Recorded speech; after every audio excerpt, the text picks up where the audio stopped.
Anyone who has watched a Steve Jobs keynote will tell you he is one of the most extraordinary speakers in corporate America. Who does the best job of that in the world? While most presenters simply convey information, Jobs inspires. I'm Carmine Gallo, and today I'll walk you through several key techniques that Steve Jobs uses to electrify his audience. They're elements you can adopt in your very next presentation. Welcome to Macworld 2008. We've got some great stuff for you. There's clearly something in the air today. With those words, Jobs opened Macworld 2008, setting the theme for his presentation and hinting at the major announcement of the day, the launch of the ultra-thin MacBook Air. Whether it's a new notebook or the iPhone, Jobs unveils a single headline that sets the theme. Today, Apple is going to reinvent the phone.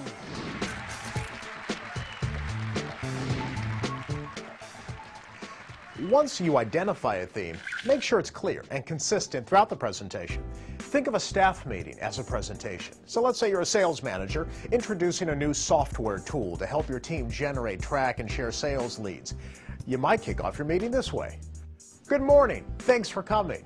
I know you'll be really excited about this. Today we make it easier for you to make your quota. That's the headline. Easier to make quota. It's memorable, and it sets the direction for the rest of your meeting. It gives your audience a reason to listen. So I've got 4 things I'd like to talk about with you today.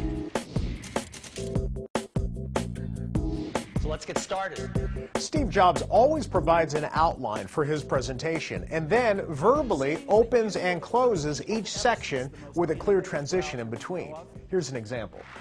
So that's Time Capsule, a perfect companion to Leopard, and that's the first thing I wanted to share with you this morning.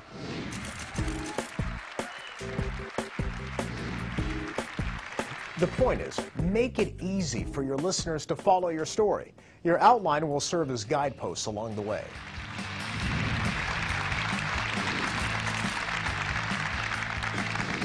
You'll also notice that during his presentations, Jobs uses words like extraordinary, amazing, and cool. He is passionate, enthusiastic, and it shows. Incredible, unbelievable, amazing, awesome, extraordinary year for Apple. You know, your audience wants to be wowed, not put to sleep. Too many people fall into this presentation mode. It's stiff, it's formal, it lacks pizzazz. We, your listeners, are giving you permission to have fun and to be excited about your company, your product, or your service. If you're not passionate about it, we're not going to be.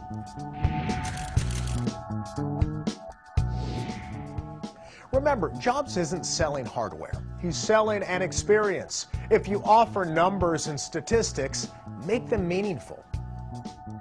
We have sold 4 million iPhones to date. If you divide 4 million by 200 days, that's 20,000 iPhones every day on average. Numbers don't mean much unless they're placed in context. Managers, connect the dots for your listeners. Recently, I worked with a company that launched a 12-gigabyte memory card. 12 gigabytes! That number doesn't mean much to most people, so we put it into context. We said that's enough memory to listen to your music while traveling to the moon and back. Now, 12 gigs means something to me. Make numbers meaningful. One of the most effective elements of a Steve Jobs presentation is that they are easy on the eyes. His presentations are visual and simple. While most speakers fill their slides with mind-numbing data and text and charts, Jobs does just the opposite. He uses very little text and usually 1, maybe 2 images per slide. You see, you want to paint a picture for your audience without overwhelming them. Inspiring presentations are short on bullet points and big on visuals. If you really want your presentation to pop, treat it like a show, with ebbs and flows, themes, and transitions. Jobs includes video clips, demonstrations, and guests. He also has a knack for dramatic flair, and it's very effective. For example, when introducing the MacBook Air, Jobs drew cheers by opening a manila interoffice envelope and holding the laptop out for everyone to see. This is the new MacBook Air, and you can get a feel for how thin it is.